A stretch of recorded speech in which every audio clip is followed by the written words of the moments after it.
Astra Avisask. We meet again, you two. Today? Commissions, huh? Let me think. Oh, how about this? Please attend the Academia's Academic Symposium this afternoon and recite a love poem on stage. Wait, say what now?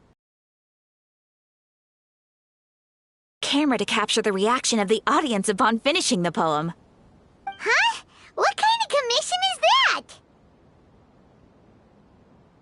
I see. It appears that you're not interested in this commission. In that case, please go to Port Ormos and convince the Eremites there to spend some time volunteering at the local orphanage. Hey, that's not any better. I'm sure the mercenaries will have some interesting reactions as well. Paimon's gotta ask, just who exactly has been submitting these commissions to the Adventurers Guild? Oh, the commissioner? Well, actually, I just wanted to see the two of you in action. Was it so obvious? I was hoping you would actually take one of those commissions. That kind of chance to observe humans doesn't come by often. Ah, so it's Nahida. Paimon just knew Catherine wouldn't crack those kinds of jokes. When did you get into her head? From when she said, add Astra Abisask. So it's been you this whole time? Are you done resting up, Nahida? Yes. I've been sleeping ever since we parted ways, and I even had a really, really long dream. It was another dream about the Sub-Zero's festival, except it was a happy one. In my dream, I was sitting in the middle of a flower terrace, and everyone in Sumeru City was holding hands as they danced in circles around me. They danced round and round, and everyone looked really happy. I also got to sit on a gigantic flower carriage. Ferris, the Knight of Flowers, raised me really, really high above the ground, and I was throwing an endless amount of Yalda candies at the children. Maybe your dream is how the Sub-Zero's festival really should be. It's meant to be a joyous time where everyone gets together to celebrate your birthday. Huh? Wasn't I describing a really happy dream? Why are you both looking at me like that? Wait, could this be an example of the emotion known as pity? No, we aren't pitying you. That would only make everything worse. We just don't want you to feel too sad. By the way, have you had a chance to visit Dunyarzad? How's she doing? The Homianis haven't allowed any visitors after the festival, so we haven't been able to check on her. Yes, I paid her a visit right after I woke up. She was resting at the time. Her condition is stabilized. However, since Elazar is a manifestation of the withering on the human body, we can only cure it by finding a way to take care of Irminsul's own withering. But for the moment, our top focus should still be figuring out what the sages are up to and what they're planning. Right. Who knows what'll happen if they manage to pull off another scheme like the Samsara of the Sub-Zero's festival. So our first priority should be investigating and putting a stop to the sages' activities. As for how we should pull that off, let's discuss it somewhere else. There are too many adventurers around here. Oh, good point. Sorry, adventurers. We're gonna be borrowing Catherine for a little while.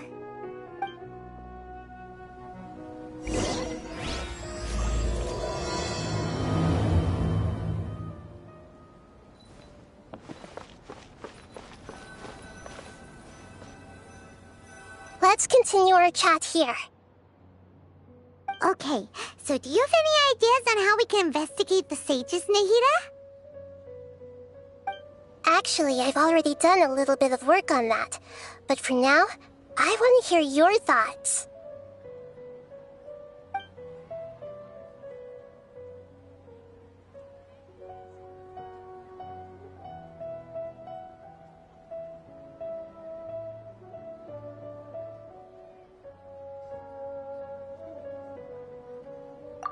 I've already tried that, but all the key members of the Academia, even the core of 30 guards, intentionally avoid wearing their Akasha terminals. It seems that from the very beginning, they've been guarding against info leaks from the Akasha. Of course, it could also be because they're wary of me. Have you already caught the sage's attention? I'm guessing not yet, but distrusting me would make perfect sense if they've ever paid attention to the urban legends about me. In any case, I probably can't take over their minds directly.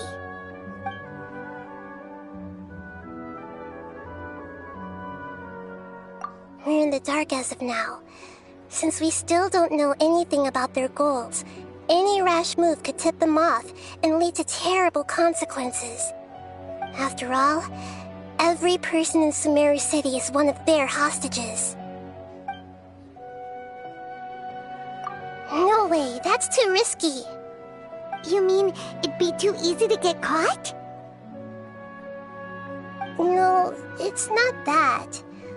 We shouldn't involve innocent students in this. A single mistake could completely ruin their lives. Doing that would be ignoring the safety of my people for my own selfish goals. How is that any different from what the sages are doing? That's a good point. Spoken like the god of Sumeru.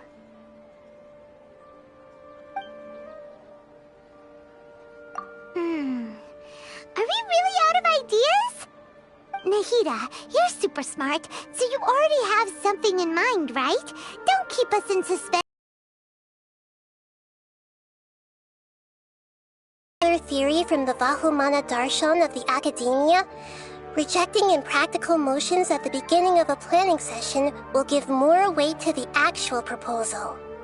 Okay, but aren't you the god of wisdom?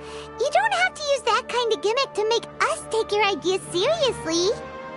Well, I've been thinking that if I can't directly possess the leaders, and if I can't get ordinary people involved, then I should find someone who's already involved, but hasn't decided to side with the sages. You're saying we should recruit a spy? That does sound like it could work. Oh, before coming back, we met someone named Alhaitham. He seems like he acts alone, and he likes doing stuff behind the Academia's back. They probably aren't in cahoots. Actually, I already have someone in mind. Do you still remember that female scholar named Setaria? Setaria. Paimon remembers now. Isn't she the one who's always trailing behind the Grand Sage of the Academia? We ran into her basically every time the Sub-Zero's festival repeated itself. You could even say we're old enemies by now. Paimon still remembers the smug and mean way she always spoke to Nilou. I've always liked observing all kinds of people, and Setaria has always stood out from the crowd. She was born in the desert and was hailed as their greatest genius. Her academic gifts allowed her special admission into the Academia, and also gave her the opportunity to serve as the sage's assistant. Oh, Paimon didn't know she was from the desert. She must be pretty special then. Paimon feels like most of the desert dwellers around the city are working as mercenaries. The name Setaria means star. When she lived in the desert, she shone like the brightest star in the night sky. Later on, she was chosen by the sun. The star was given a place in the daytime sky to complement the sun's dazzling light. Soon after, the star witnessed the sun scorching the earth, which brought forth many disasters. The star began to waver. Instead of staying beside such a sun, wouldn't it be better to return and light up part of the night sky? But in the end, she couldn't give up the radiance of daytime. To cope with her shame, the star buried her guilt and closed her eyes. From the sound of it, Setaria's just hung up on the research opportunities here. But she doesn't really support the Academia. She still feels guilty about not doing more for the desert, right? She's just running away from her problems. Indeed. When they are presented with complex moral issues, many people will simply plug their ears and go with the flow until the problem can't be fixed anymore.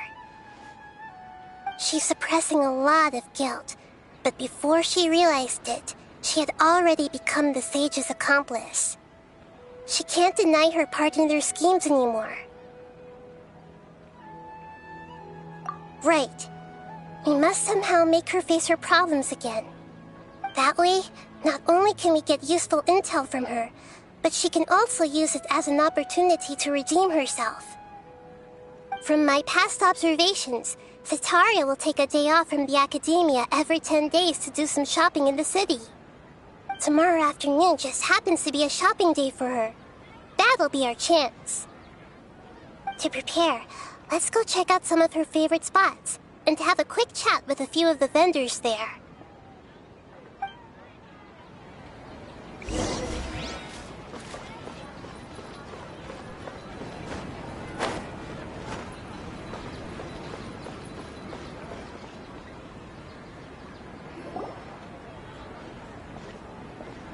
This should be Setaria's favorite fortune-telling spot. So should we ask the fortune teller about Setaria? No, I already have enough information on Setaria. The most important thing now is for you to pay attention to the vendor's talking style and key characteristics. Talking style and key characteristics? My poor lost lambs, have you become troubled over your fates? The divine voice of wisdom often echoes between mine ears. If thou be blessed today by the gods, I may be able to show you the way. Huh? Really? Nahida, you've been whispering things to her? Shh! My friend here has some doubts regarding her future. Can we get a fortune reading for her? Of course, of course. In that case...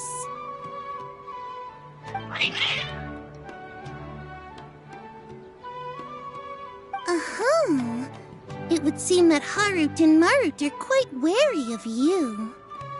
Perhaps, at some time in the past, you have somehow offended the gods. Only mocking the god of Animo, questioning the lord of Geo's financial savviness, and brawling with the god of Electro. Do those count? Oh, nothing. Go on, pick an aspect for her to divine.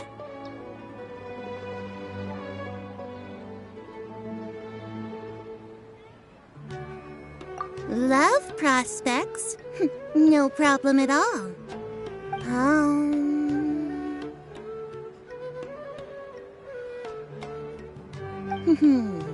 The gods have spoken. The truth shall be revealed. One who is fated to cross your path will appear on... Huh? So many people will fall for you. How could that be? Harut, Marut, did you two spoil my divination? I've never read a fortune so absurd.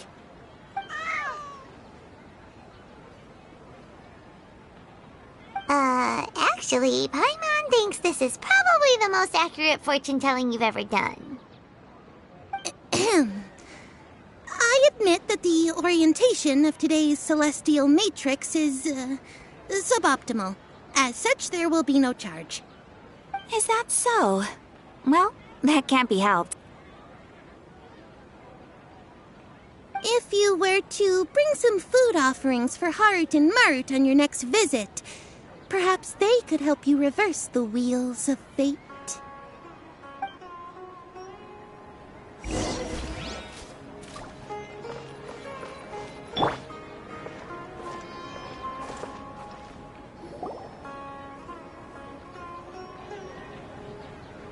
Is this another one of Setaria's favorite stalls? Yep, it belongs to a king. His father helped Setaria a lot when she first moved to Samari City, so she still comes by whenever she has time. When I start talking with him, Listen carefully to the details of our conversation. Ah, dear customers. Would you like to look at some pottery? We caught wind of your great craftsmanship, so we specifically came to take a look. Oh, I recognize you. Aren't you Miss Catherine from the Adventurers Guild? Sounds like I'm in for some big business. Trade. I suppose you could say it all started with my dad. He's a mason by trade, but I picked up an interest in clay while apprenticing for him. After that, I began making pottery by myself in secret, and I simply changed trades when my works turned out well. Although it's a pity that I'm no longer making much use of the knowledge provided to me by the Akasha. That's nice. You're making a living doing something you love. So is your father still working as a mason? Oh no, not anymore. A few years back, he fell from a roof and broke his leg. Since he had already saved enough mora over all these years, he's just enjoying the retired life in Port Ormos nowadays. I see. We wish him peace and happiness in his retirement. I'll have someone in charge of logistics at the guild come by another day for some goods. We'll leave you to it. Take care now. No problem. Rest easy, all our goods are sure to meet your every need.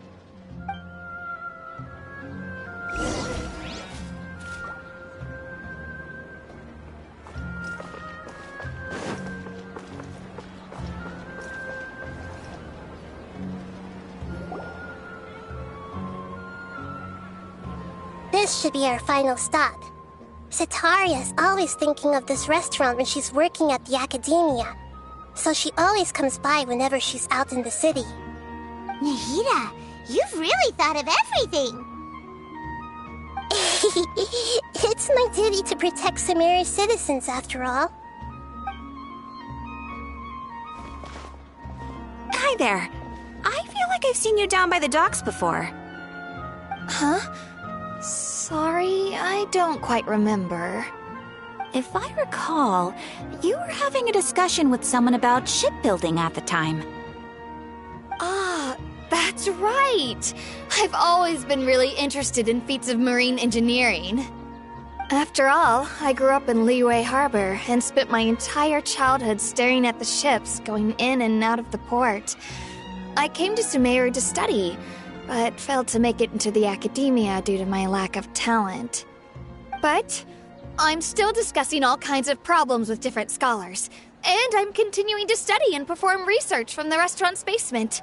I'm sure I'll get to the academia after their next round of exams. What an admirable spirit for learning! Amazing! Sure, but you'll find hardworking people wherever you go. So this restaurant has a basement as well? Huh. First I've heard of it. That's right. It's not usually open to patrons. Most of the time, employees use it for breaks or to hold private events. I see. Guess that makes sense. Well, good luck with your studies, Miss Chishan. Thank you so much. As long as I can make it into the academia as an official student, I'll be happy.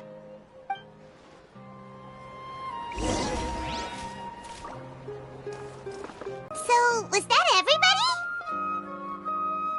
Mm-hmm. 3 familiar faces should be enough for Sitaria. What's the point of all the information we've collected? Nahida, you still haven't told us how you're planning to make Sitaria face her problems. Sitaria is already used to avoiding her problems, so we must find a way to break through her usual sensibilities. I remember that you mentioned that the Eremites in Port Ormos are all making a fuss about the upcoming resurrection of the Scarlet King. Although it's all just a boatload of nonsense, the fate of her homeland may turn out to be Sitaria's soft spot. Oh, Paimon gets it now! You want to take advantage of the guilt Sitaria feels about her homeland. Although she knows she should return home to help the people of the desert, all she's done is conspire with the sages.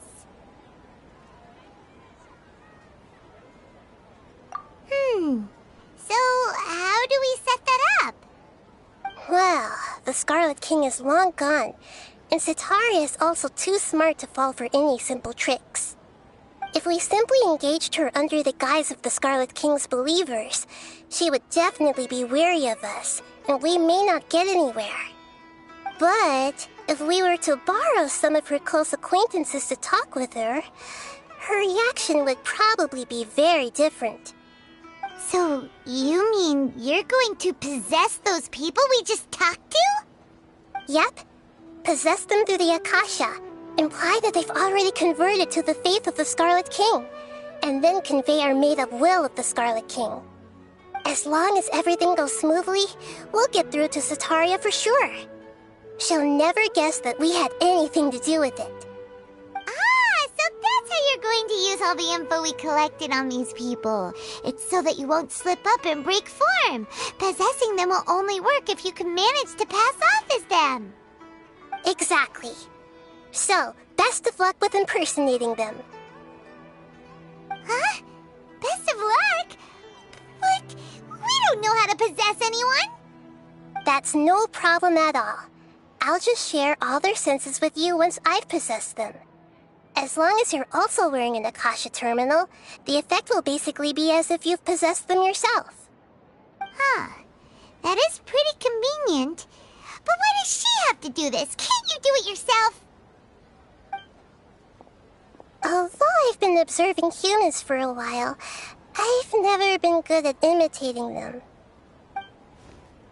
You're not wrong. It's always been painfully obvious whenever you try to pass as Catherine. If it was at all possible, I would have preferred to leave these people alone. But seeing how things are now, I probably should just accept it and push on. Yeah, don't beat yourself up over it.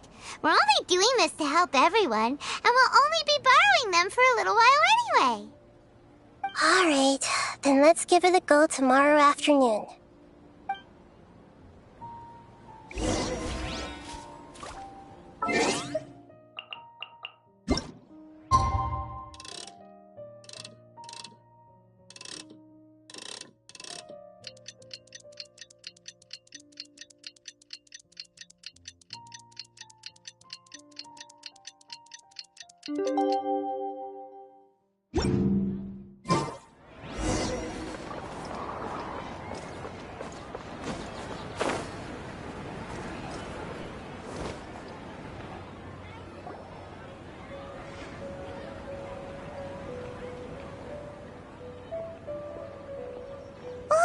Here she comes. Satari's here.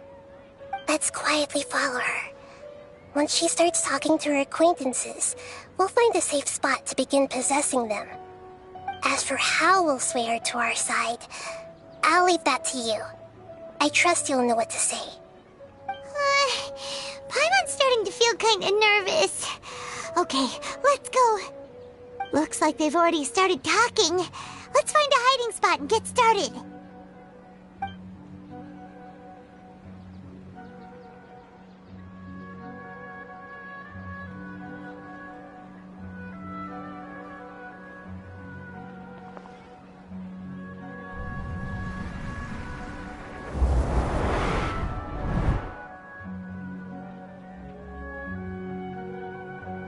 That's right. You really can't force anything when it comes to love.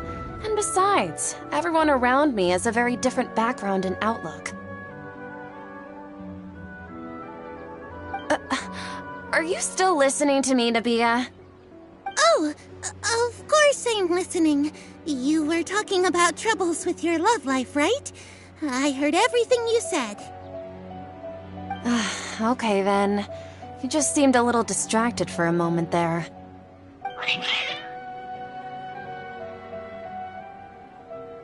Strange. Your cats seem pretty worked up. Is something wrong? I always thought they were quiet, happy kitties. Oh, what are their names again? Ah, that's right. They are just little darlings, aren't they? Harut and Marut. So, which fortune do you want me to read for you today? You must have come for another echo of the divine voice of wisdom. I'd like to get another reading on my love prospects, but to be perfectly honest with you, I feel like I've been a real mess recently.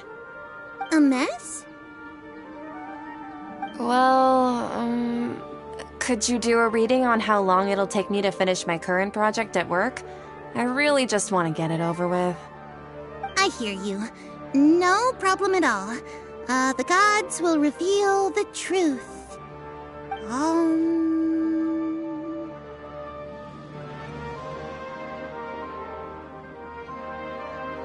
The gods are asking, Setaria, why haven't you gone home? Why haven't I gone home? Do the gods really know everything I've been thinking about? Setaria, why don't you just go home? It's a demand now instead of a question. The gods seem to be truly upset. I'm sorry. I know I failed the gods. Please pass on my most sincere apologies and ask for their divine forgiveness. And if I may ask, Nabia, is there a specific god who's speaking to you right now?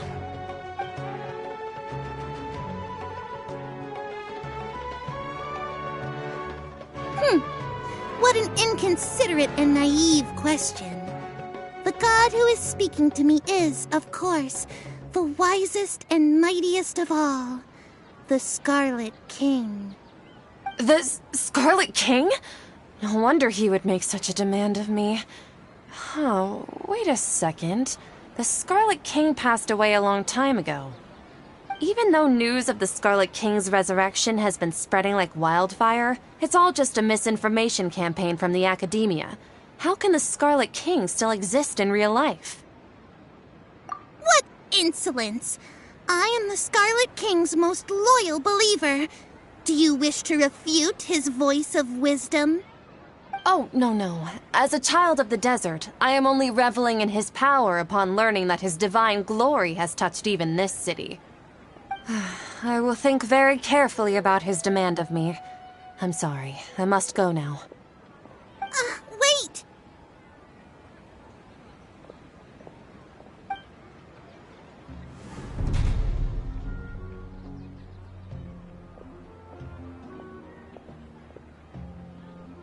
Whoa!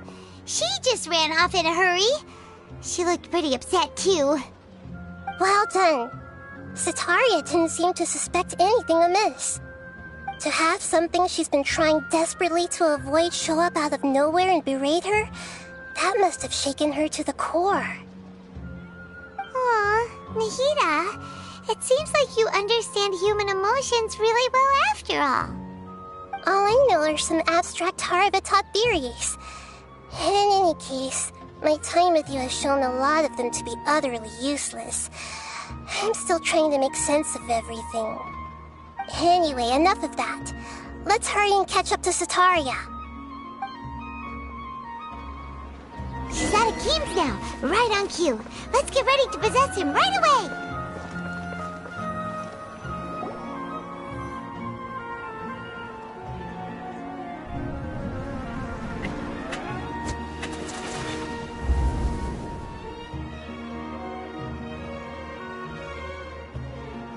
It's okay. I just got caught up in something. Oh, actually, didn't you ask me to help you look for work? What kind of work were you looking for again? Oh, right. Your old man's craft. How could I forget? Speaking of, how's he doing? Is he feeling any better?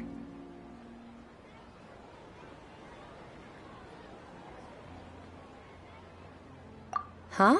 Wasn't he nursing a leg injury? If I recall correctly, his strong arms had always been his pride and joy. He sprained his arm a while back while trying to show off his strength. I thought you'd heard. Actually, while we're talking about him, is he still living in Port Ormos?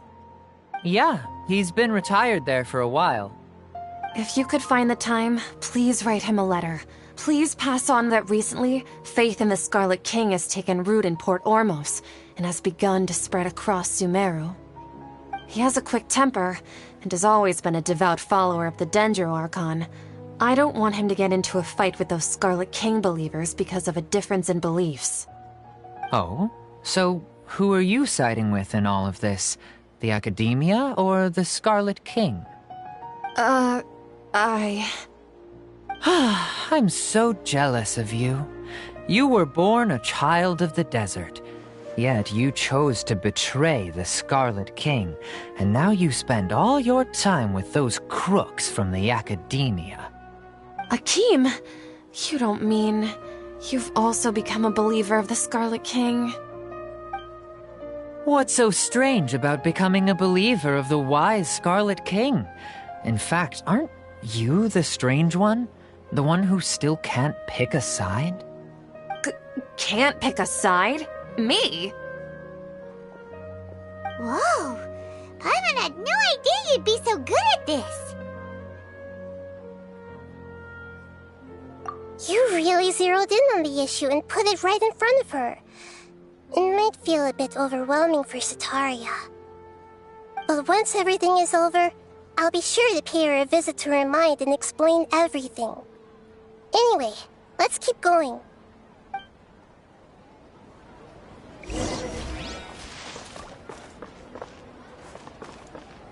Come on! Setaria's already started talking with Shishan!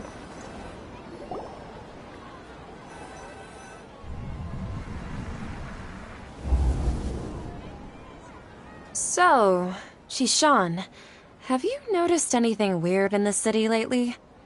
Like, as if someone was trying to preach to you about something?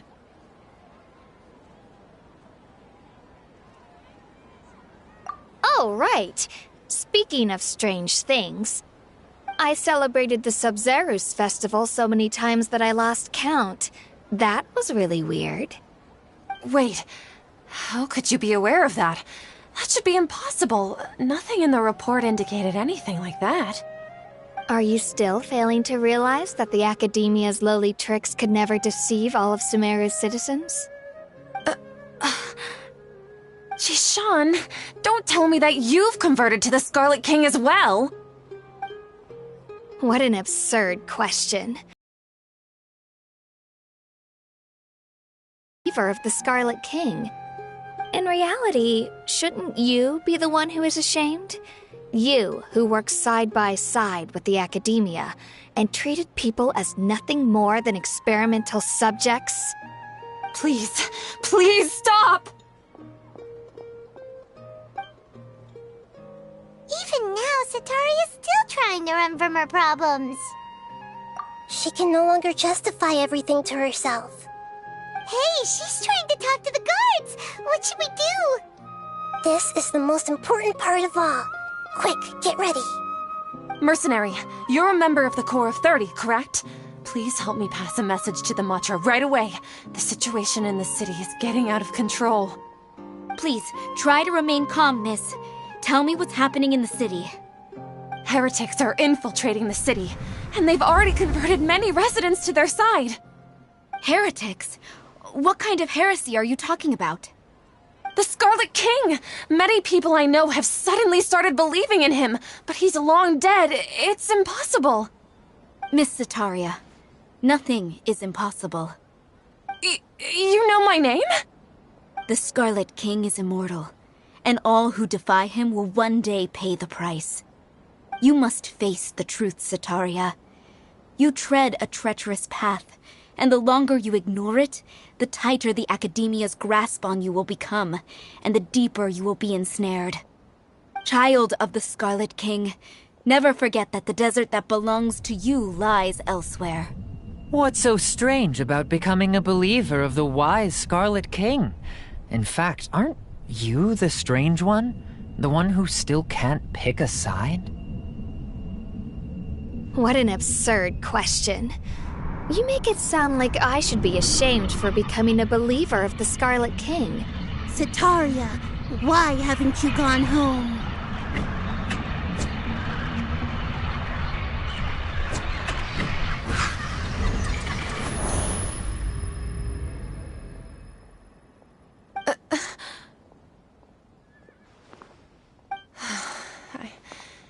seems that no matter where I run, I only keep finding more believers of the Scarlet King. I have to say, this is a familiar feeling. I've also been running from my guilt this whole time. Guilt over my part in the Sage's plans, and from ignoring the letters from the children of my homeland. But no matter how much I may try to ignore or get rid of it, my guilt always comes back.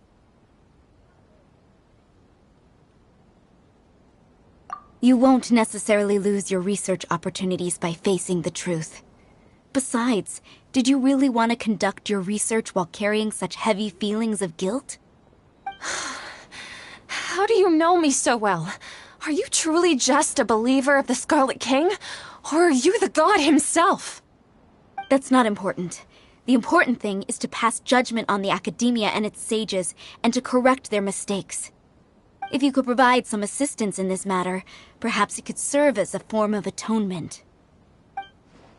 I've actually never believed in the gods, but I've always believed in serendipity. Your appearance must be a fated opportunity for me to get out of this wretched situation. Please tell me, what can I do for you? How much do you know about the sage's current activities? I was just one of the designers for the massed dream harvest scheme, which is what happened around the Sub-Zeru's festival. But I know very little about the full scope of the overall project. I'd assume that only staff with the highest clearance would have access to those confidential documents. I've just been working to meet the Grand Sage's specified requirements. However, there's something that's been really bothering me. I heard that a scholar who was previously expelled has returned to the city, and even the sages are still quite wary of him. To fight against the academia, we will need to figure out the nature and the purpose of their work. Is there a way for us to get access to the confidential documents you mentioned? It should be possible if we're willing to take some risks. After all, I'm an assistant to the Grand Sage, and I've been working on many tasks outside of the project. One thing, though, I won't be able to transfer the documents to you through the Akasha once I get my hands on them. The sages have always closely monitored all activities within the Akasha. Let me see... let's use the most primitive method. Send someone to pick up the documents tomorrow evening at the Academia entrance. The Academia entrance? Wouldn't that be too conspicuous? Don't worry about that. I assure you, this won't be a trap. I'm only suggesting this location because it'll draw more scrutiny for me to leave the Academia again. It'll be safest for me to distract the guards long enough to hand you the documents. All right, I trust you. So, if I were to successfully complete this task, would it mean I've atoned for my wrongdoings? That'll depend on the judgment of the Dendro Archon. The Dendro Archon. That's right. Her people are the ones we have endangered. As the god of wisdom, she's also the one responsible for judging and guiding the scholars. Maybe it's time for me to find a god to believe in. Just as Nahida predicted, we've managed to bring Sataria to our side! The Traveler's execution was ingenious. She's the one who deserves all the praise. Well, now that we've made plans to meet again tomorrow evening, all we can do is pray for Sataria's mission to go off without a hitch. Pray? But if we're going to pray to the gods, aren't we just praying to you? God of wisdom and guardian of the scholars? No. The truth is the true guardian of scholars. I've always believed that. Anyway, let's meet again tomorrow evening at the Adventurers Guild.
Catherine, we're here!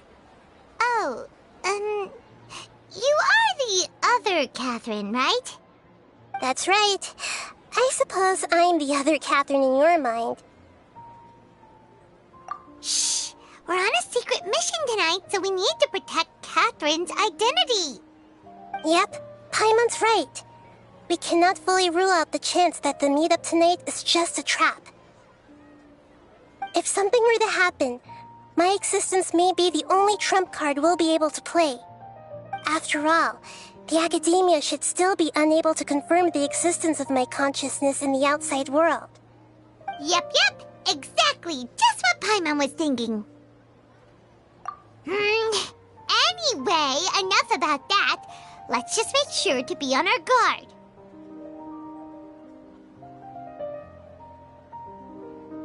Off? What do you feel is off? It's the middle of the night. Of course it's quiet. You're not getting paranoid, are you?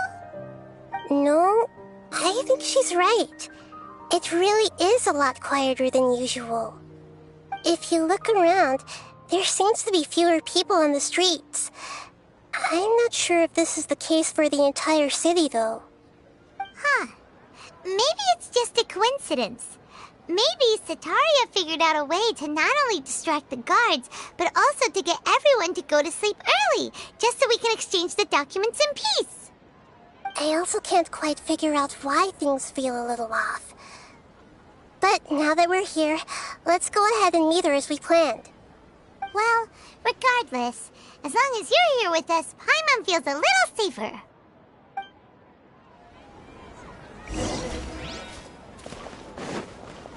Huh.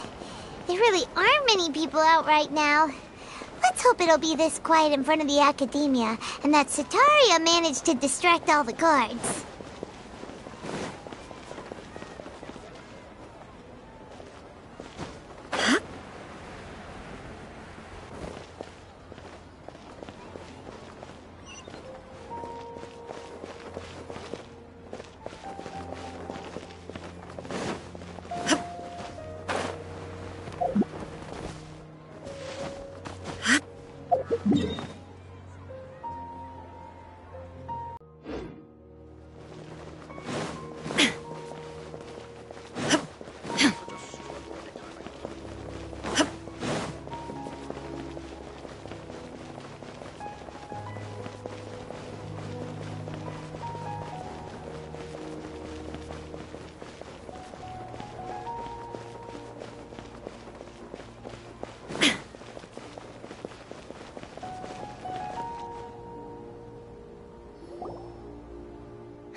This hour of the night. Ah, the triumphant hero returns at last.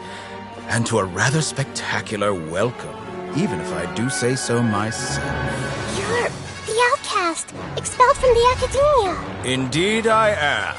Although these days they tend to call me the Doctor.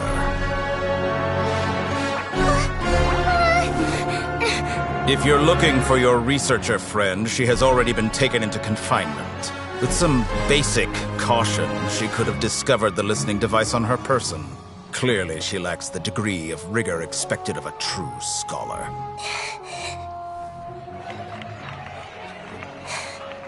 The people of Sumeru City!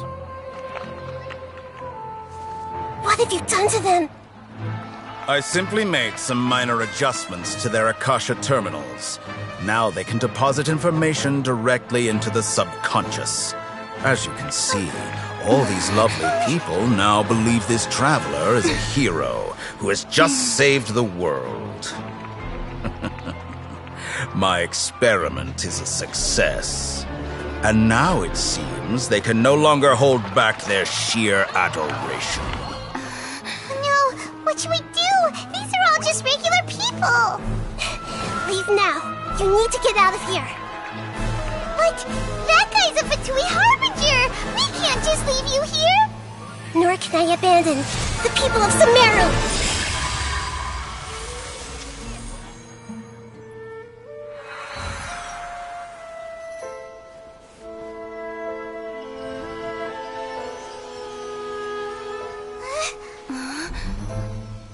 Don't worry. We'll meet again outside of the city.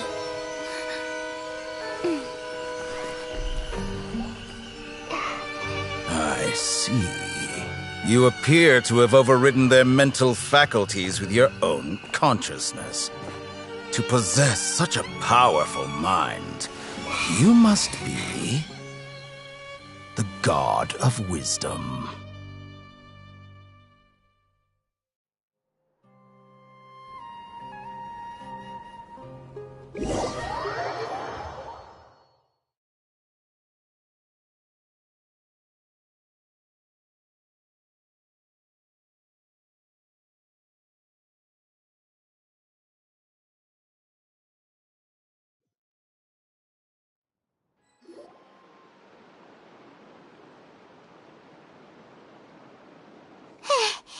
This should be far enough.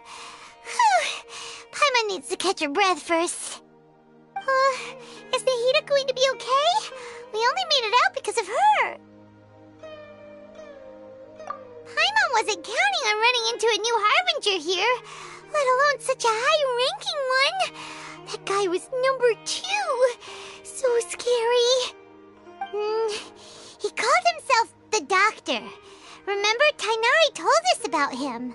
Sataria did say that someone who once got expelled from the academia came back recently. And that even the sages are wary of him. Yep, sounds like she must have been talking about the Doctor. Yeah, now that the Doctor's in the picture, we're no longer just dealing with the academia. They're in cahoots with the Fatui.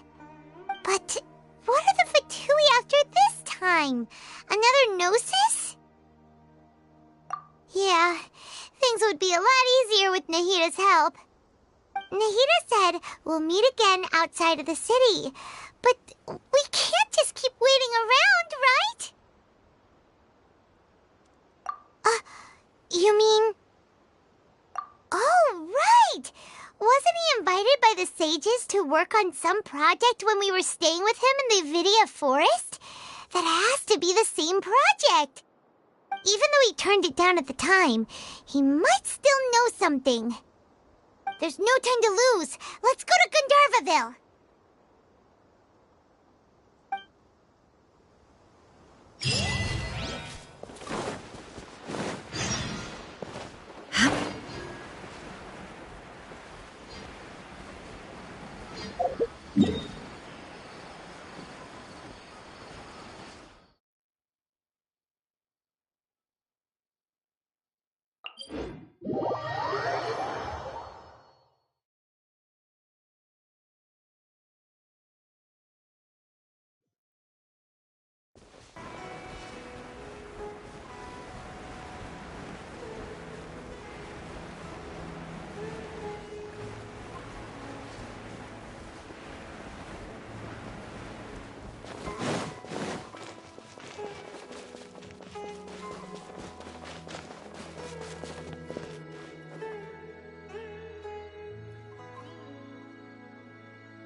Hold it right there!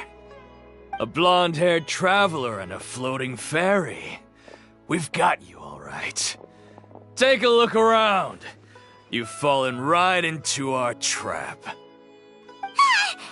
you mercenaries from the Corps of 30? Did you come here to arrest us? Core of 30? We're nothing like those government lapdogs who don't even get scraps for their work. We are an elite brigade that commands the highest commission rate in all of Sumeru. We're here on the orders of a client known only as the Outcast. The Outcast? An outcast from the academia? But why wouldn't the doctor just send the Fatui after us?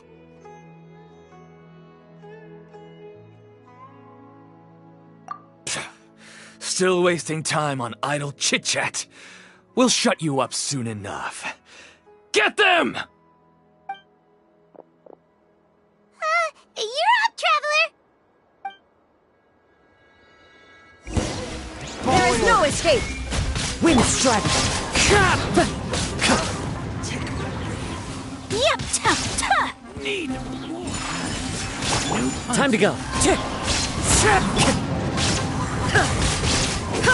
Illusion shattered!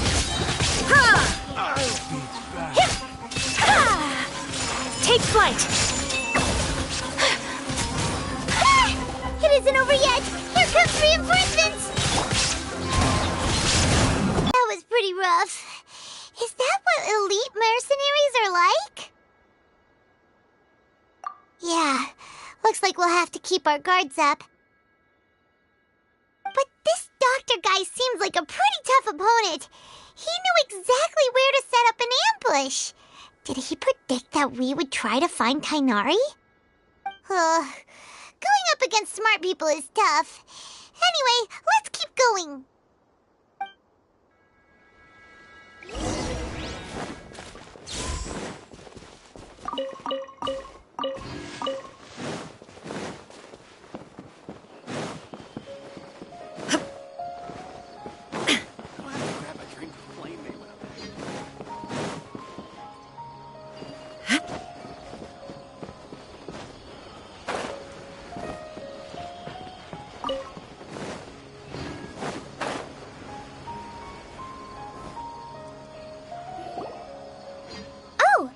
Traveler and Paimon! What are you two doing back here? Kale! It's nice to see you again! Are you doing alright? To be honest, I'm not doing too well. My Elazar has been progressing at a faster rate lately. I'm finding it harder to complete more intricate tasks. As a result, Master Tainari is taking me off the patrol schedule. He will only allow me to stay here and coordinate other people's tasks. Oh, Kale! Speaking of Tainari, did he go off on patrol? We're here to talk to him. Oh, Master Tainari? He just left the Avidia Forest a little while ago. He was headed to Party's DI. Huh? He left? But isn't Tainari always saying that he never wants to leave the Avidia Forest? He even turned down the Sage's invitation. I thought it was weird too. Master Tainari always prioritizes his work as a forest watcher above everything. He almost never leaves his post. He left in a hurry this time, though. No, I only found out that he left through a message he left behind. He also made sure to delegate all his tasks using a schedule. To leave in such a hurry? I'd guess he had something urgent to take care of. Master Tainari originally studied in the Immorta Darshan of the Academia, and Partis DI is something like the Immorta's research base. Many rare shrubs and grasses have been planted there for research.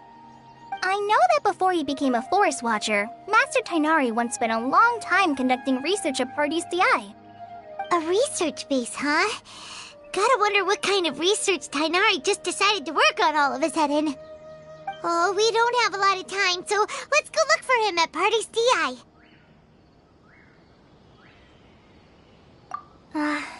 Don't worry. I'm fine.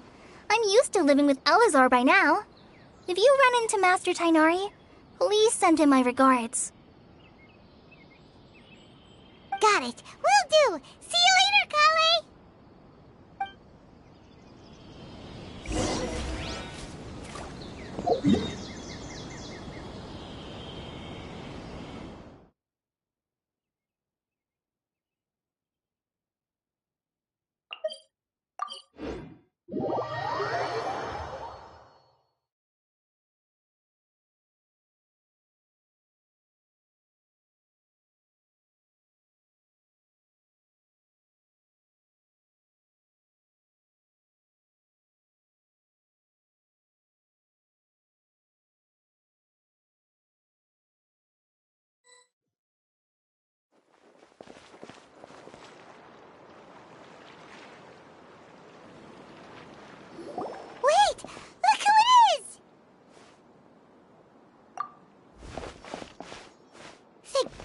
you're okay. We were so worried about you. Hey, this was supposed to be a touching reunion, but you're ruining the moment. Actually, it's very smart of the Traveler to be wary of me right now. After all, the Doctor has shown that his technology can apparently even control human minds. Plus, it's not like you could have known what happened after we split up and I was facing the Doctor by myself. Even a pool of stagnant water after a torrential storm can occasionally pass as a patch of sky. Paimon feels like only the real Nahida could come up with such an obscure analogy. Huh? But I wasn't trying to win your trust or anything. All I wanted was to clarify my point. Well, we understand that point now. Please, Nahida, tell us more about what happened. Are those poor people all right? When you left, I was still in the middle of restoring everyone's minds. Thankfully, when the Doctor mentioned depositing information into the subconscious, he didn't mean engraving information into their minds. Instead, he did something closer to creating hallucinations. That was still within my power to fix. Luckily, I managed to finish my restorations and mind jump away from him just as he was about to capture me. Whew. What a relief. The Doctor sure pulled out some hidden cards, but good thing we had Nahida with us. I wouldn't be relieved just yet. I gave away my true identity when I restored everyone's minds, which means we've lost another one of our trump cards. Also, the Doctor is already an expert at modifying Akasha terminals. Maybe it's only a matter of time until he captures my consciousness inside the Akasha. Would that mean you'd no longer be able to jump between minds? Then how do we stop him?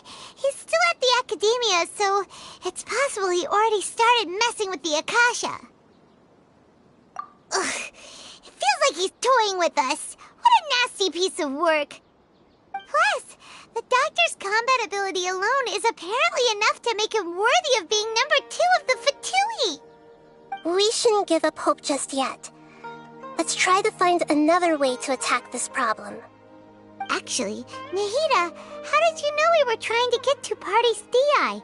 Have you been waiting for us? Yes, I have. I can see the Traveler's elemental energy, so I deduced your destination by looking at the direction you were moving in. You didn't come here for sightseeing, right? Did you find any leads? We're looking for a scholar we know. His name is Tainari, and the sages once tried to reach out to him. Why don't you come inside with us and see what we can find? Okay, let's just hope we won't get him into trouble.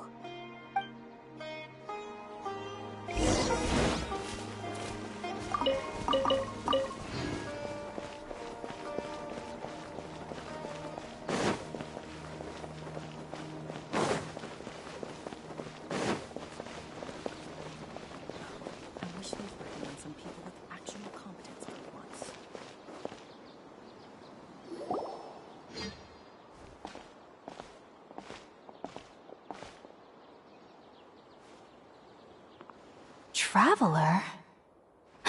It is you! Ah! The voice! It's Hypatia! Ah, what a pleasant surprise! It's so nice to see the two of you again. Who's this? She's a scholar we met in the Avidia Forest. When we last saw each other, she was still training in the... what's it called? Satyavada life? Oh, I see. That's right, we're old friends. You've come at just the right time. Ever since I've come here, hardly anyone has even talked to me. Hypatia, you're way too excited about this. Actually, for you to leave the Avidia Forest means...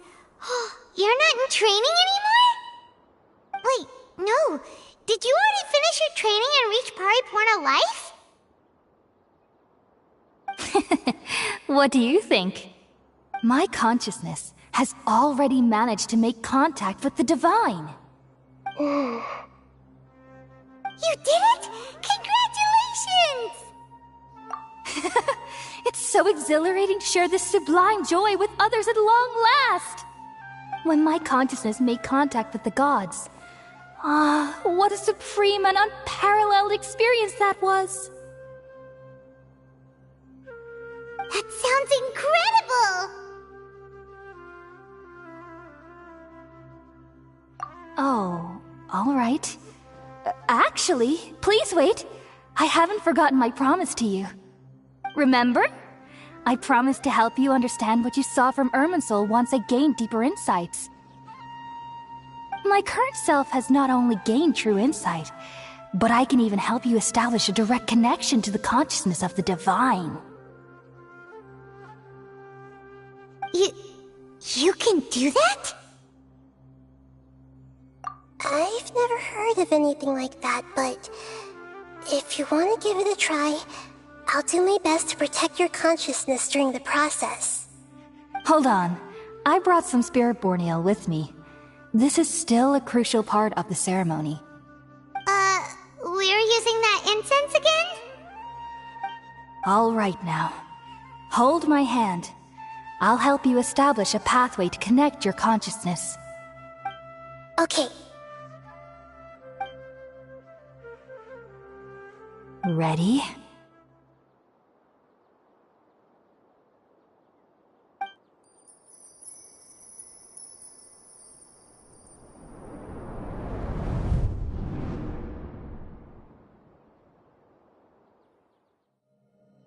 It took 3 betrayals for me to finally understand. The world is just an elaborate tapestry of lies. My fury will never be quelled.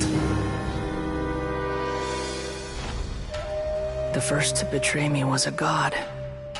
My creator. My mother.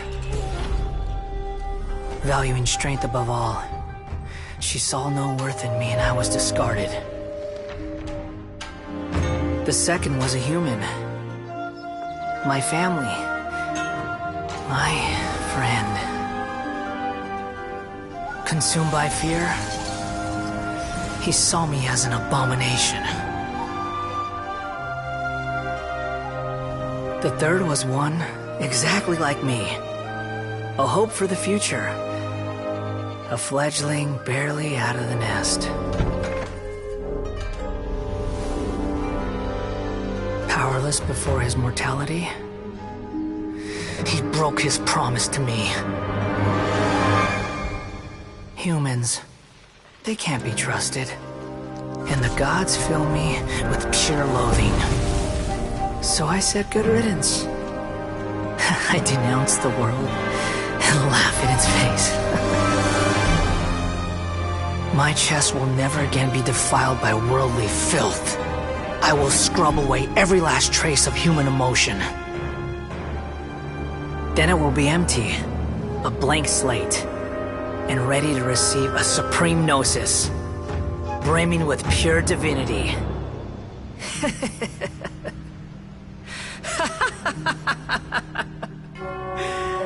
There is no need to fear. The pain will be brief. Your era is coming to an end.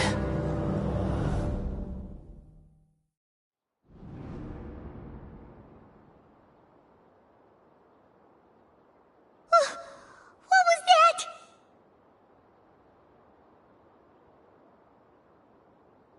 Did we actually just see the Balladier's memories? Everything matches what we know about him.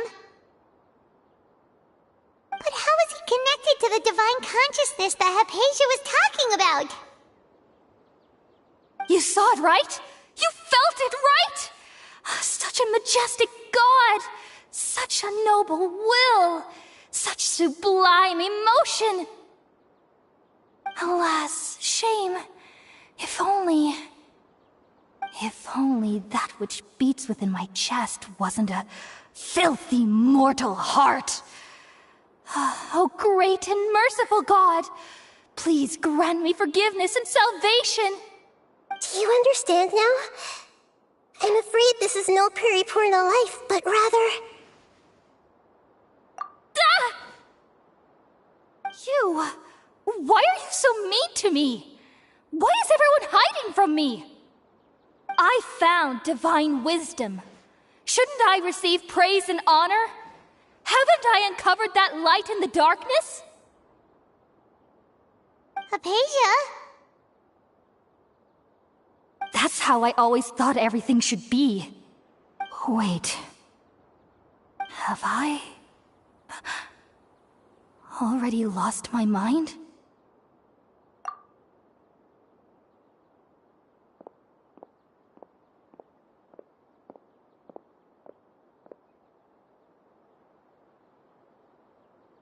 Wait, something isn't right.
Okay, we finally lost him.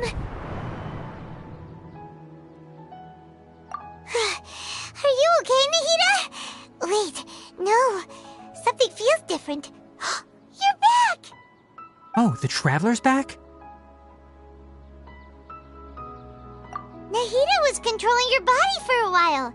It seemed like she jumped over to you as an emergency measure right before the Catherine puppet was destroyed. After that, Tainari heard the commotion and came over. He helped us defeat the mercenaries and then he ran with us all the way here.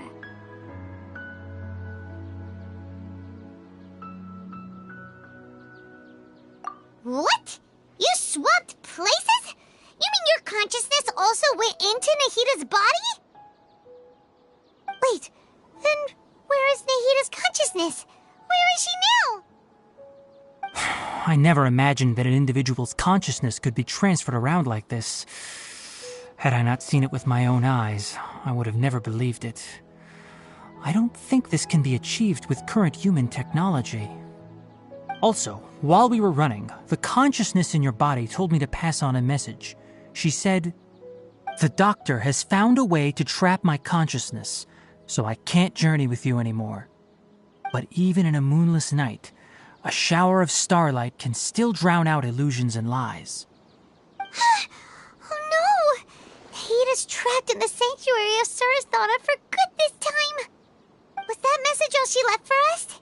It's pretty vague.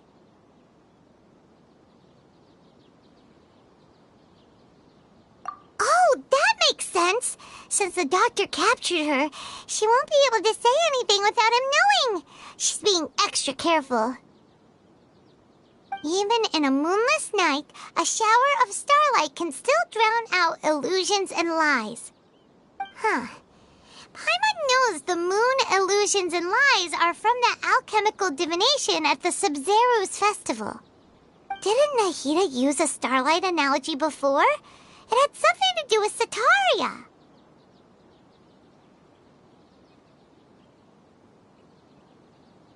Oh, that makes a lot of sense. Huh. Do you think Nahida was telling us to go find help in the desert? But she isn't with us anymore. think we'll be okay? Paimon, you said Sanctuary of Surasthana. Does this mean that this Nahida you're talking about, the consciousness who is occupying the traveler's body, is the Dendro Archon? Your guess is correct, but the situation's a bit complicated, so it's really hard for us to explain right now. That's all right. A scholar's curiosity doesn't need to be appeased right away. As for the complicated nature of the situation, safe to say I have witnessed that for myself. I've spent some time with you, and it looks like the Dendro Archon's also on your side, so I trust you. Thank you, Tighnari. Oh, actually, we came here to ask you a question. What do you know about the project that the sages have been working on? Ah, that. While I was indeed invited to join that project, the sages were always secretive about its scope and goals, so I eventually declined. All I know is that that project has something to do with the restoration of Irminsul. Huh? Did you see something when you were in Nahida's body? What? Do you have any evidence?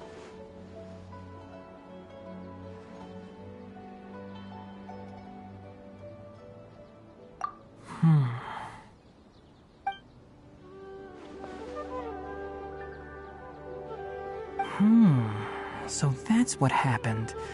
That explains why Hypatia's symptoms were different from those of the other scholars who went mad. It's because she made contact with the consciousness of a new god who is still in the process of being born. Tighnari, did you leave the Avidia Forest because of Hypatia? I did. I noticed Hypatia's mental anomalies, but since her symptoms were rather atypical, I secretly took her to Pardis Dii and began searching for a way to return her to her normal self. If I didn't take action, Hypatia would have already been taken by the Matra to the desert, doomed to a life of exile at Aru village. Now that you mention it, I knew the Academia has never thought particularly highly of Lesser Lord Kusanali, but I still didn't expect them to do something as arrogant as creating a new god. Looks like I made the right decision by not accepting their invitation.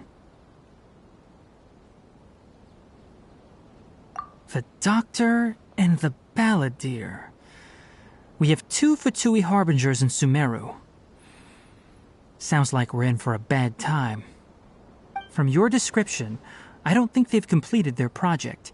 There may still be room for us to intervene. But then, what is the connection between creating a new god and restoring Irminsul? Yeah, it feels like we're still nowhere close to figuring out the sage's goals. Right, we've pretty much gone over everything we need to know, so we should head out. How about you, Tighnari? What are you going to do? I'll stay here for now. I still want to try a few more things to help Hypatia. If you're planning to go into the desert, start by heading for Caravan Rabat. That'll be your fastest route. Come find me here if there's anything else I can do to help. May the spirit of wisdom go with you. Thanks, Tighnari. Hopefully Hypatia will feel better soon. We're off then.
We finally made it to Caravan Rebot.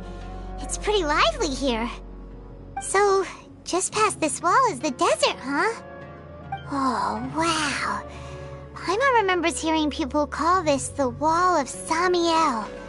It's made to block sandstorms from the outside. Oh, if it's this tall, it's gotta be the divine work of Greater Lord Rukkhadevata, right?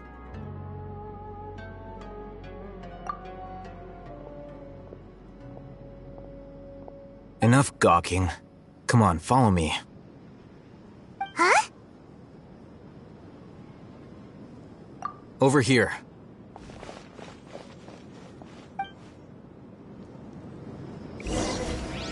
Oh, Ethan went that way! Let's hurry up and follow him. Wonder what he's up to.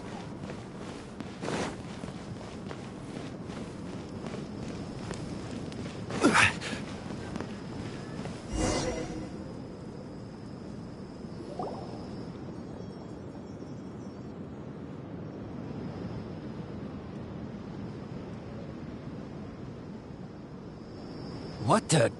Where did she go? How did we lose them?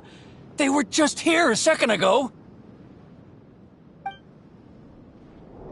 More Eremite mercenaries? Who are they working for this time? Anyway, Traveler, it seems like we were being followed again. You were too careless.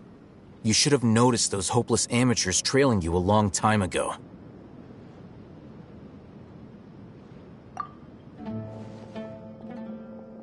There's no need to thank me. I've never cared to keep track of personal favors. All I did was correct a mistake I happened to come across. It's a habit I developed at the academia. You really gave Paimon a scare, Alhaitham. We never thought we'd run into you here. Last time we met at Port Ormos, didn't you say you were going back to the academia? Wait, don't tell Paimon that you're here to take us back on their orders! Oh, so you've already landed yourselves on the academia's hit list. I can't say that I didn't expect it. However, had I wished to turn you over to the academia, don't you think you'd already be the Eremites' honored guests by now? Oh, right. You do have a point. I have no interest in running errands for that project. As a scholar, I've always belonged to the camp that promotes researcher autonomy. And these days, you're more fascinating than anything the sages can offer. Not quite. To tell you the truth, I'm still investigating the Divine Knowledge Capsule. Unfortunately, I've run into some difficulties. Everyone says the capsule originated in the desert and was eventually moved to Port Ormos. If I am to get to the bottom of this, I must understand how the capsule first came to be. Which brings me back to you, and why you're so interesting. The leader of Ain al-Ahmar used the Divine Knowledge Capsule right in front of you, and upon seeing him, your expression became perplexed, and you were lost in thought for quite some time. To have that kind of reaction, I think you must have realized something. Are you interested at all in sharing what you've been hiding from me?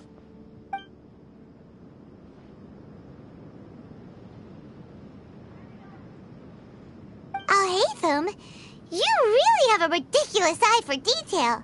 What kind of person even notices or remembers stuff like that? So that's your answer.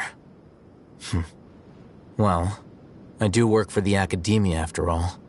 So considering that, it is indeed wise to keep your cards close to your chest. But that does prove you do have some undisclosed information about the Divine Knowledge Capsule. Am I right? No matter. Rather than simply learning the answers from you, I'd still prefer to investigate on my own. Speaking of, you two are also headed to the desert? That's right! We have the same plan as you! But we don't really have any concrete goals at the moment. Then I'd suggest starting with Aru Village. It's the largest settlement in the desert, so it'll probably have more resources and intel than anywhere else. Well, would you like to head there together? It's always better to travel with someone you know.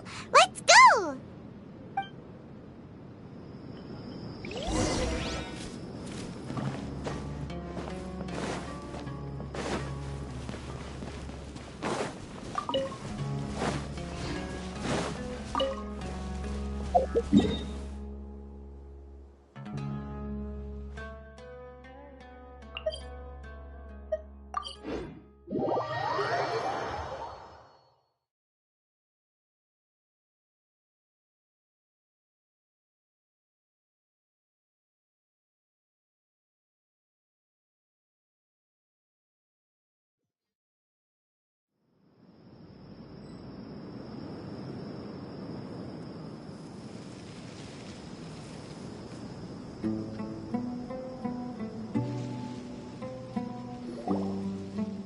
Before us lies Aru Village, the safe haven of the desert folk. Whoa, this landscape is really something else. What a cool place! Let's go check it out!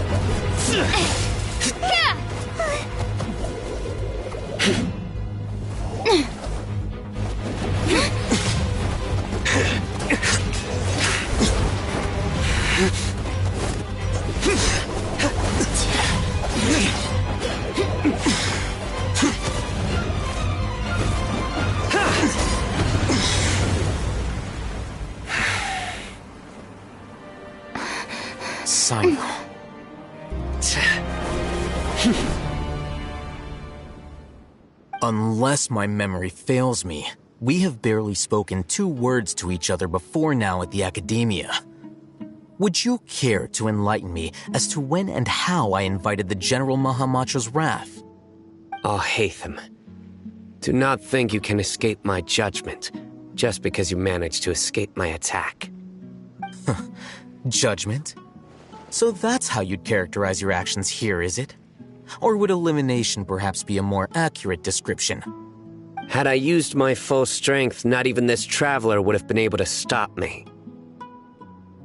Though styled like an assassination, I sought only to ensure that my target would be unable to flee or resist. Standard practice for the Matra, as well you know. Seemed to me more like your own personal touch. Who is that, Alhaitham? Did you call him General Mahamatra? Yes. General Mahamatra Sino, head of all the Matra at the Academia. He's a formidable hunter, and the ultimate nightmare for any who have committed academic crimes. You seem to have placed a lot of trust in Alhaitham, to the point of blocking an attack for him. If I were you, I'd never choose to side with him. I wouldn't believe a single word that comes out of his mouth. I have been pursuing this scribe for a long time. I urge you, stand back and do not seek to defend him any longer. Otherwise, there will be consequences.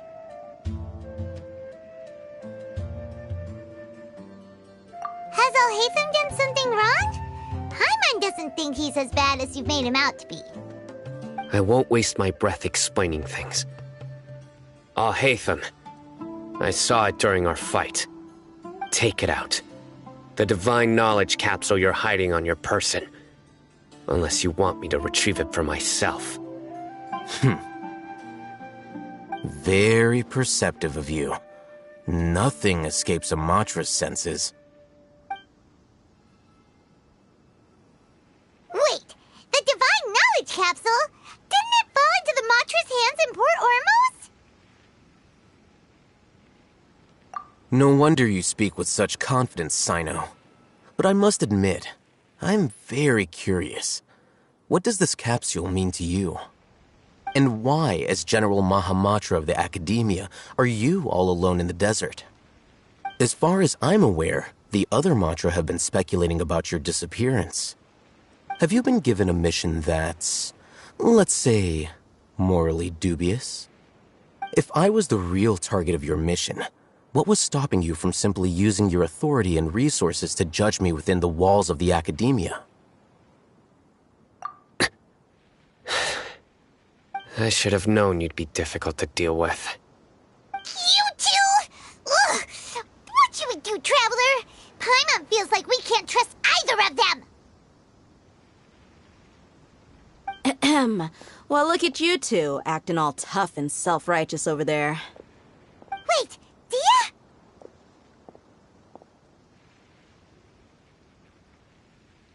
Great! Finally, someone that we can trust! You gotta help us out here, otherwise these two are gonna start fighting again! Yeah, sure looks that way. Two giants from the academia duking it out once and for all. Not something you get to see every day, that's for sure. Listen, I know you academic types love to fill up your big brains with self-righteous morality and lord your empty rules and virtues over each other. But how dare you bring your petty disputes into the safe haven of Aru Village?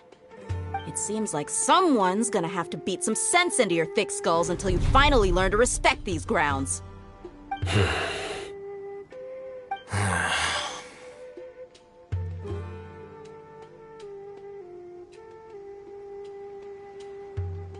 Hey, did either of you hear a word I just said?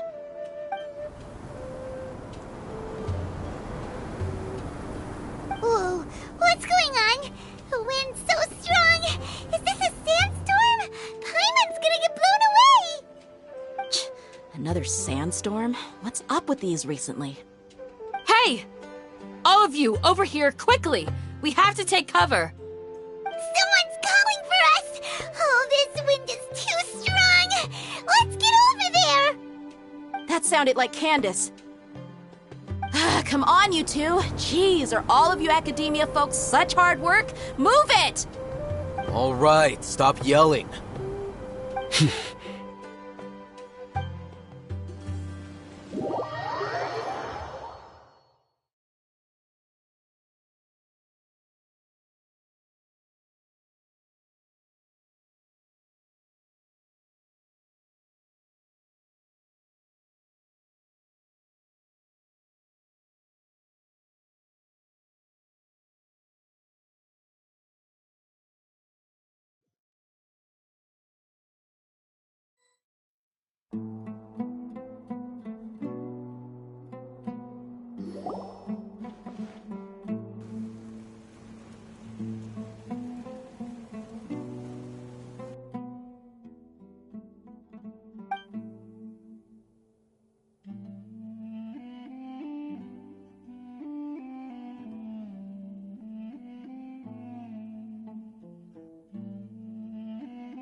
Well, this is pretty awkward.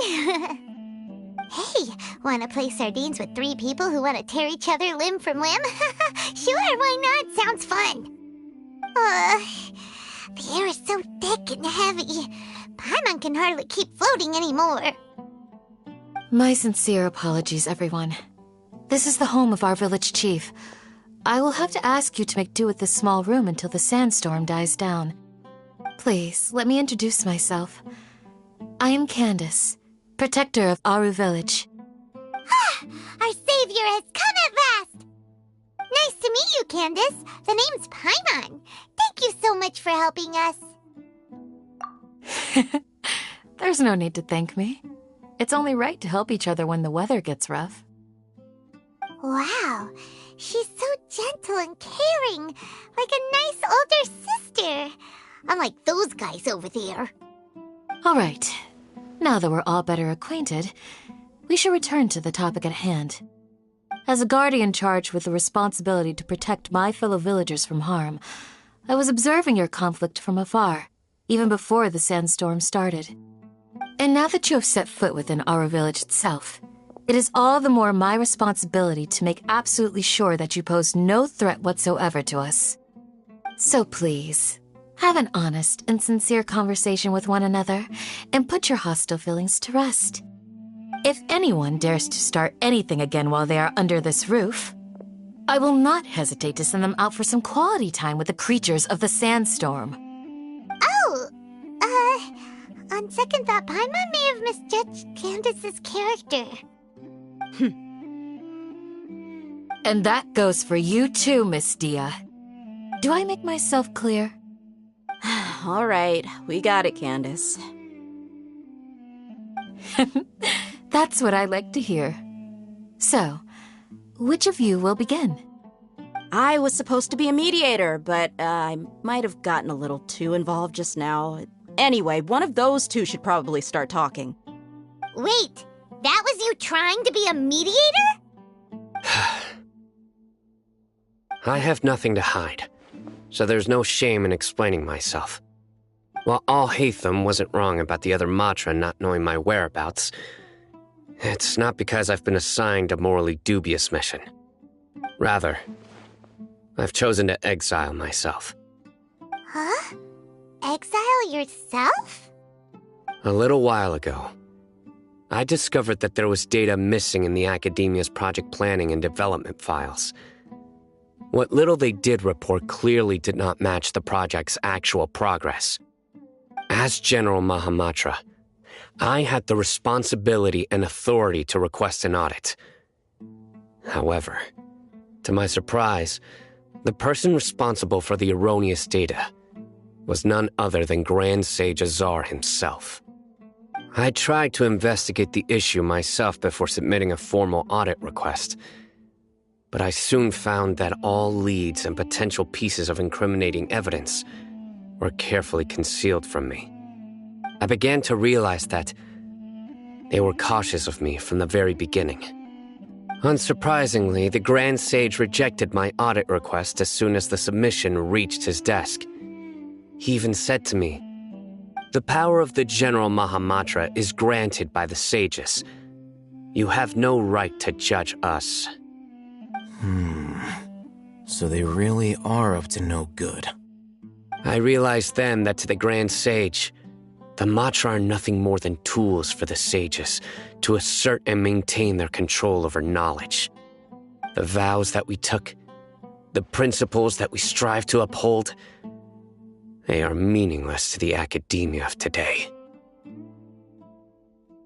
I believed it would be wise to flee the academia before the sages had a chance to take action against me. This way, they can no longer see nor predict my actions. I will never give up on this investigation. There's no need for someone else to give me power or authority. Once I find the truth, I will administer judgment by my own name. Sino seems to have the same goal as us. We're all investigating the sages. Plus, now that he's no longer the General Mahamatra, he somehow feels a lot less scary. Well, Sino, if that's your story, then why did you see Alhaitham as a target? When I was investigating the matter in the academia, I overheard a conversation between Alhaitham and a sage. The sages asked you to investigate a blonde-haired traveler. Do you dispute this, Alhaitham? What? Like many parts of the project, this assignment was undocumented. Now throw in your suspicious behavior with the Divine Knowledge Capsule, and I think we deserve an explanation. Yes. I was indeed tasked with investigating the Traveler. Alhaitham! After all, the promised reward was so great that hardly any scholar could have refused. The sage told me, once you've completed this assignment, I can give you a glimpse of divine knowledge. A most enticing offer. Unfortunately, those academics don't know me at all. Their words contained one key piece of information, namely that divine knowledge indeed exists. That gave me all I needed to know. From my perspective, the sages are far from trustworthy. Think about it. Isn't it a little strange they're so willing to share divine knowledge with anyone, even as a reward? So, I began my own investigation following the lead of the Divine Knowledge Capsule. In the end, I realized my wisdom in committing to this rather than collaborating with the sages. Had I been less guarded, I probably would have ended up like that Ain al-Ahmar mercenary, incapable of remaining sane for long enough to hold a conversation. You mean that the sages originally planned to dispose of you, using one of those capsules that drive people insane?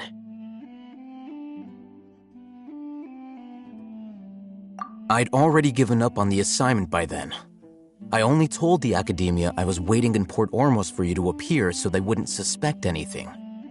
So it came as quite a surprise when I encountered my erstwhile target while investigating the Divine Knowledge Capsule. Criminals do love to talk about coincidences. Even though I ran into the Traveler by chance, I had no intention of providing assistance to the Academia.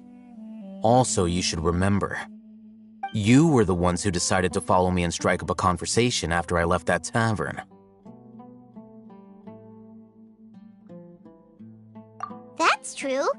Alhaitham helped us out at Caravan Rebot as well. Maybe he's telling the truth. I'm willing to apologize if that's worth anything to you. I took the Divine Knowledge Capsule behind your back because I judged its existence to be a significant risk. I felt that it would be best for no one to interact with it before it had been properly studied. After all, curiosity often proves to be the most dangerous thing in this land. You should be well aware, Scribe Alhaitham, that curiosity can also lead you to danger and suspicion. Answer me this. Did the sages share any information about their project with you? Have I not made myself clear? You and I are both distrusted by the Academia. Do you really think they would tell me anything? Fine. Although you haven't completely proven your innocence, I won't regard you as an enemy, for now. As you wish. Good. I'm glad to see you two clearing up your misunderstandings.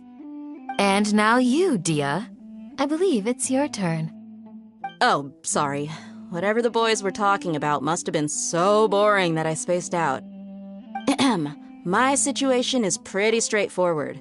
My employer, Dunyarzad of the Homayani family, is friends with the Traveler and is currently recovering from her illness at home. I had nothing going on, so I decided to return to Aru village for a visit. I was actually looking forward to a pretty exciting time getting back together with everyone here.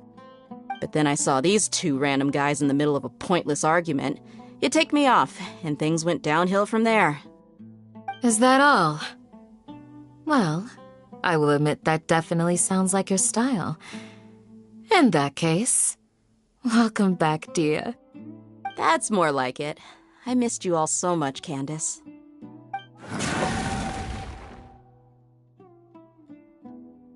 Whoa! What was that sound? No need to worry. Now that you're no longer at each other's throats, please make yourselves at home. I'll take a quick trip outside to clear out some of those creatures in the sandstorm. Creatures? In the sandstorm? Are you sure you don't want some backup? Fighting in a sandstorm is not for the faint-hearted. Anyone without extensive training in these conditions is at a disadvantage. You needn't worry. Yeah, just leave him to Candace. Don't worry, she's as tough as they come.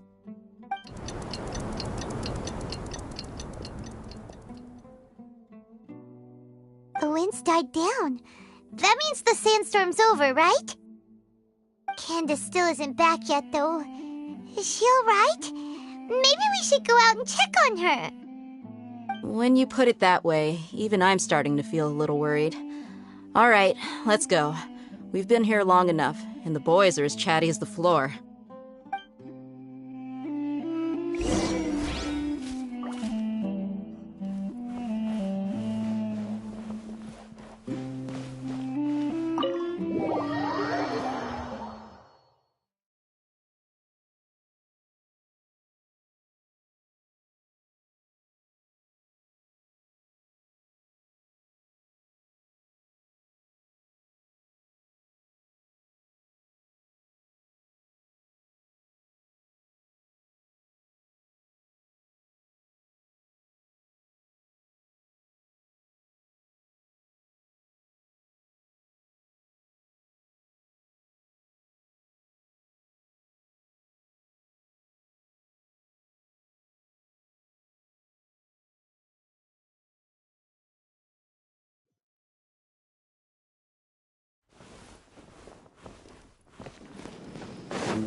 exciting?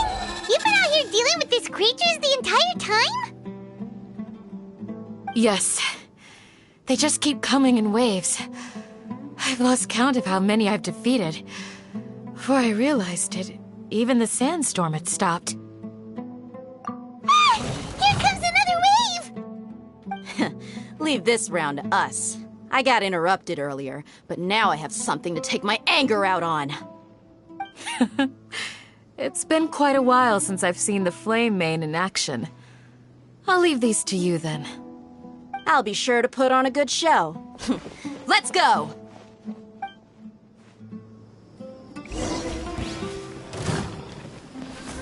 Solidify! This is order! Whirling snow! There is no escape! Here comes another wave! When are they ever gonna let up?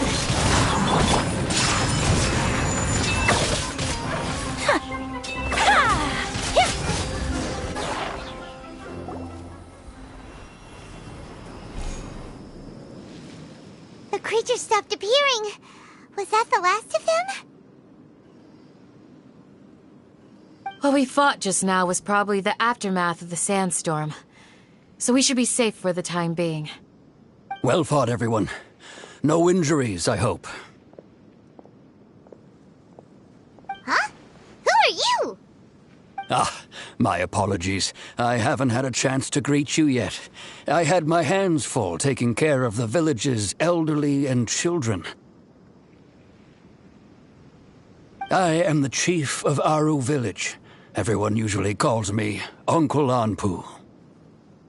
Sir, I am also originally from the desert, but I have not been back for some time now.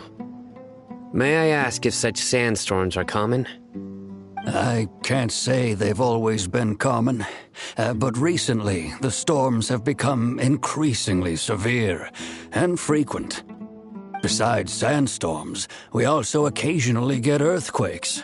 According to an investigator who stayed in the village a while ago, these unusual natural phenomena are related to the withering of Irminsul. Another effect of Irminsul's withering. So, Irminsul's withering causes withering zones in the forest, and sandstorms and earthquakes here in the desert? Everything in the natural world is inextricably connected to Irminsul. These regional symptoms can indeed be a reflection of Irminsul's present state. Everyone in Aru Village needs to take good care of themselves. Speaking of which, why haven't I seen a single village keeper since I got here? Village keeper? Who are they? Village guards like Candace? Does your curiosity know no bounds? Village Keeper is how Aru Village refers to mad scholars exiled here by the academia. Most of them are scholars who lost their sanity after a period of training in the Avidia forest. The academia believes that their crazed mutterings may have a negative effect on the psyches of other scholars. So, they're forcibly exiled to the desert. Though if you ask me, it's all a boatload of nonsense. Alas, that's exactly what we've been trying to investigate. One by one, the village keepers have been mysteriously disappearing without a trace. But no one in the village has ever seen them leave. If you're planning to stay around the village for the next few days, I'd appreciate it if you could keep an eye out for them. I've had encounters with those people in the past. I'll see what I can do to help. The Matra are the ones responsible for their exile. Now that you're no longer with them, are you trying to alleviate your guilt and atone for your past sins? I'm fascinated by how you think. Mock me if you will, but if you are guilty, I will eliminate you, regardless of my position or identity. Oh, you're the former General Mahamatra. You must be an expert in these kinds of investigations. Thank you for your help. Is it because you're reminded of Hypatia? Oh, these poor scholars. First they lose their sanity, now this! We need to help get them back home, safe and sound. But, is it really a good idea to tag along with Sino? You seem like you really don't trust him. I'll be grateful for the assistance. No doubt you will do a better job than some of my former subordinates. Let's start by finding a spot to share what we know so far.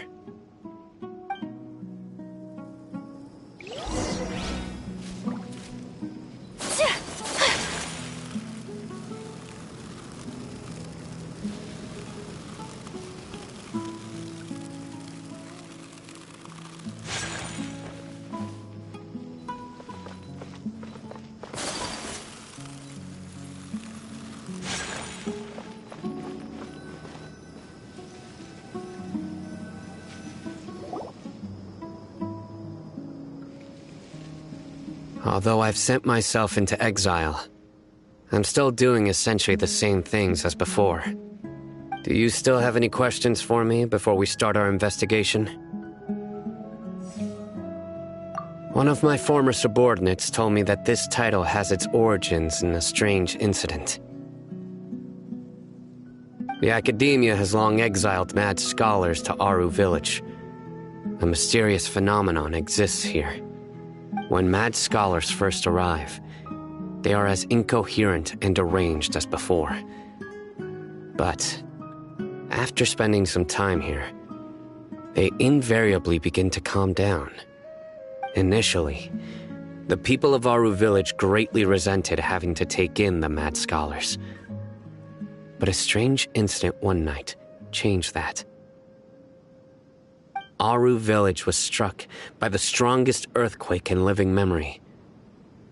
Seeing buildings on the verge of collapse all around him, the then chief of the village was preparing to take everyone to safety.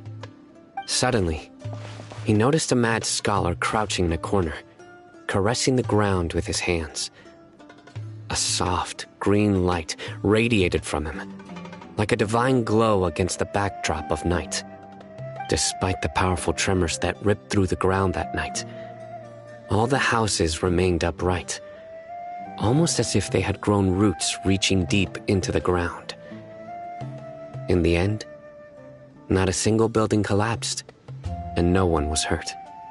After that, the people of Aru Village treated the mad scholars with greater kindness, and began to refer to them as the village keepers. The soft green light? A mad scholar protecting Aru Village? What do you make of it, Traveler? Paimon thinks so too. Actually, Sino, do you know if any of the mad scholars continued to wear their Akasha terminals at Aru Village? In theory, they would continue wearing them so the Academia could still monitor their activities. With that said, the main Akasha system would no longer have any interaction with them. Oh, no wonder! Everything makes sense then! Add in the fact that they calmed down, it was probably Nahida who calmed them. If you are able to draw a conclusion from this one story alone, then it appears you possess much more information than I do. So, what do you make of the story?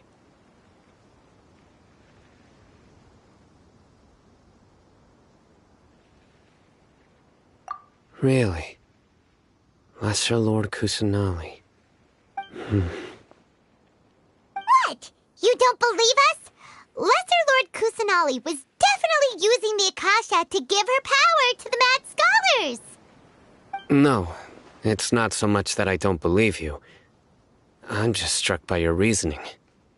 Lesser Lord Kusanali, the current Dendro Archon, is she really active in Sumeru? The Academia has always placed far greater importance on the late Greater Lord Rukkhadevata. They've more or less ignored Lesser Lord Kusanali, and I've never had any reason to doubt their views. In addition, I've never heard any stories about Lesser Lord Kusanali and her deeds. To me, she might as well have been a god that never existed. No way! Nahida definitely exists! She's a... how should Paimon put it? She's a good Archon who's kind and wise. Even if she says weird stuff sometimes. I've spent many years interrogating criminals, so I can easily tell when someone is lying. Good! Then you should know that we're telling the truth! That look in your eyes. I've never seen that from a liar. You two really must have met Lesser Lord Kusanali. How can this be? To think, our Archon has been amongst us this entire time. Alright, now it's our turn to put our skills to good use for this investigation. But easier said than done, especially since we don't have any leads. Maybe we can start by knocking on some doors. Excuse me, are you here to help me find my grandpa? Huh? Who are you?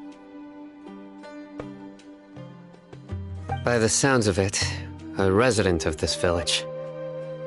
My name is Isak. You'll help me find my grandpa, right? Is your grandpa a mad scholar?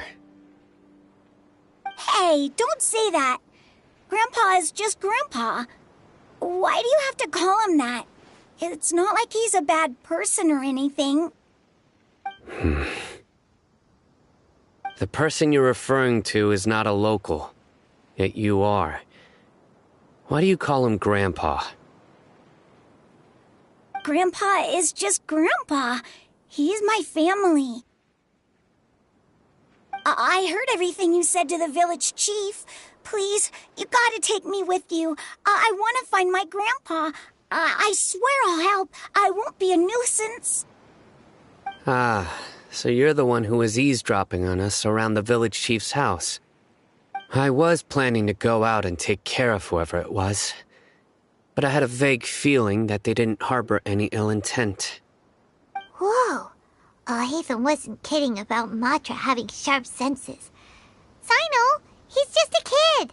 All he wants is to find his grandpa. Let's find a way to help him. Sorry. I was only listening in because I wanted to know where Grandpa went. Honest. If you don't believe me, you can ask Miss Candace. All right. But first, let's confirm the facts with Candace.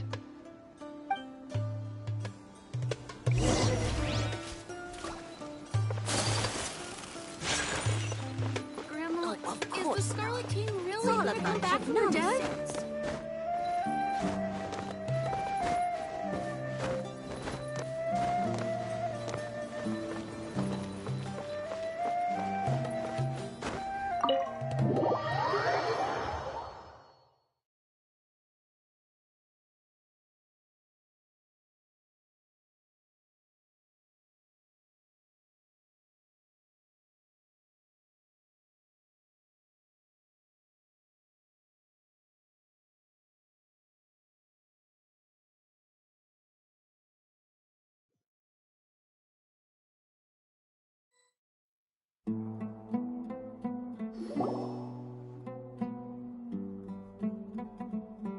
Sino is super vigilant.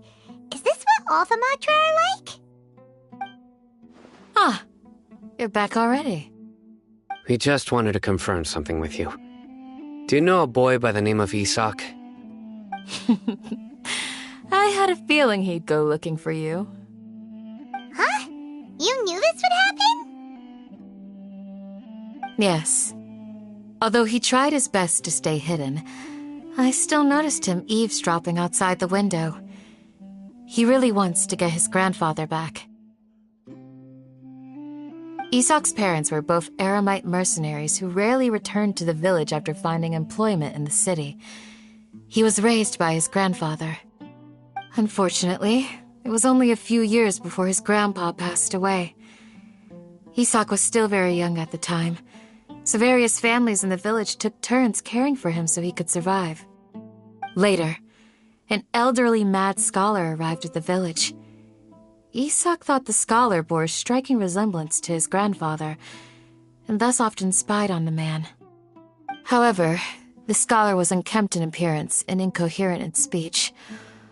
Although Isak referred to the man as his grandpa, he was afraid and didn't dare to approach him. One summer night, the oft mumbling and bumbling Grandpa suddenly calmed down and seemed to become more lucid. He even noticed Isak hiding in the distance. So Grandpa walked up to Isak and patted him on the head. He even took Isak to the entrance of the village, where he patiently taught the boy the names of the stars and accompanied Isak until he fell asleep. The next morning, Isak woke up and wanted to go find his grandpa again, only to realize his grandpa no longer recognized him. However, even so, Grandpa retained his calm expression. It's said that those who saw the scholar claimed he no longer appeared to be crazy, but appeared to be living in his own world, almost as if he were sleepwalking. Isak was thrilled that his grandpa was able to find peace and would follow him all the time, asking him things like, "Grandpa, want me to take you somewhere fun?" Or, "Grandpa, could you tell me stories about the stars again?" All this somehow just makes Paimon feel really sad. It seems like they both deserve so much better. Perhaps. Nearly everyone who lives in the desert has some form of hardship or regret. But even so, we must still continue on with our lives. It's also my reason for fighting. I must continue to protect this land.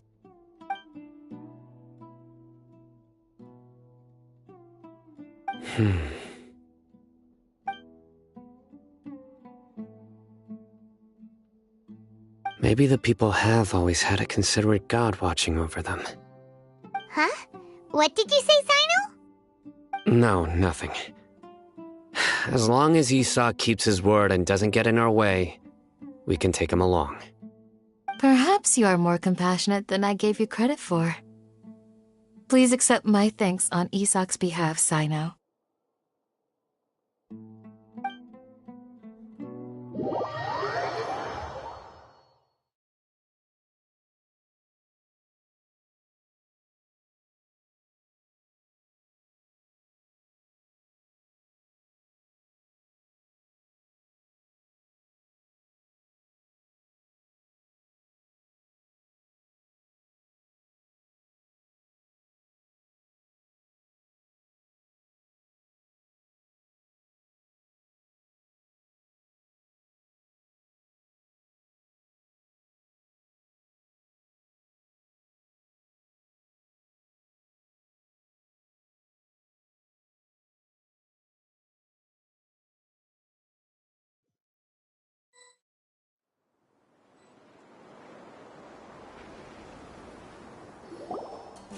Hey, Isak! Oh, it's you guys! We've cleared everything up. Let's go find your grandpa. Really? Wow! Thank you so much! Yeah! Alright. Let's ask the local residents some questions first.